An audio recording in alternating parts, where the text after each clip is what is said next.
పూర్తిగా వ్యక్తిగత కారణాల వల్ల నా యొక్క రాజ్యసభ సభ్యత్వానికి ఇంకా 3.5 సంవత్సర కాలం ఉన్నప్పటికీ కూడా రాజీనామాని ఉపరాష్ట్రపతి గారు మా యొక్క రాజ్యసభ చైర్మన్ అధ్యక్షుల వారికి సమర్పించడం జరిగింది.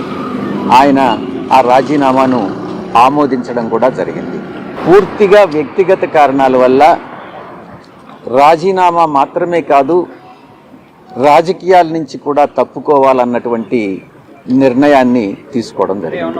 వైఎస్ఆర్ కాంగ్రెస్ పార్టీ 2019 ఎన్నికల్లో 151 స్థానాలు సాధించుకున్నది. 2024 ఎన్నికల్లో 40% ఓటింగ్ సాధించుకున్నది. జగన్మోహన్ రెడ్డి గారు అత్యంత ప్రజాదరణ కలిగినటువంటి నాయకులు. నాలాంటి వాళ్ళు 1000 మంది పార్టీని వీడినా కూడా ఆయనకున్న ప్రజాదరణ తగ్గదు అన్నటువంటిది నా ఉద్దేశం. జగన్మోహన్ రెడ్డి గారు లండన్లో ఉన్నారు. ఆయనతో నేను ఫోన్లో మాట్లాడి అన్నీ చాలా వివరంగా వివరించడం జరిగింది. అన్నీ వివరించిన తర్వాతనే నేను ఈ రాజీనామా పత్రాన్ని అధ్యక్షుల వారికి సమర్పించడం జరిగింది. భవిష్యత్తులో ఒక్కసారి రాజకీయాల నుంచి తప్పుకున్న తర్వాత రాజకీయాల గురించి మాట్లాడడం అన్నటువంటిది సమంజసం కాదేమోనని నా ఉద్దేశం.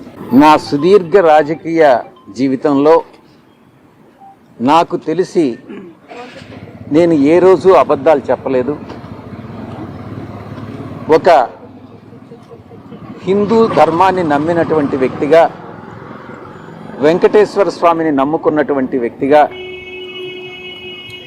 నేను అబద్ధాలు చెప్పను, అలా చెప్పుతాను అని ఎవరైనా నమ్మినట్లయితే అది మీ యొక్క విజ్ఞతకే వదిలేస్తున్నాను.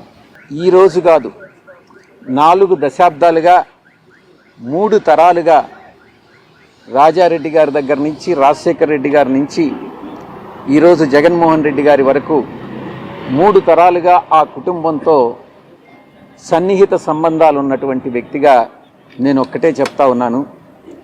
ఈ జీవిత కాలంలో ఏ రోజు కూడా ఆ కుటుంబంతో విభేదాలు అన్నటువంటివి రావు, ఇంతవరకు లేవు, భవిష్యత్తులో కూడా వచ్చేటటువంటి అవకాశం లేదు.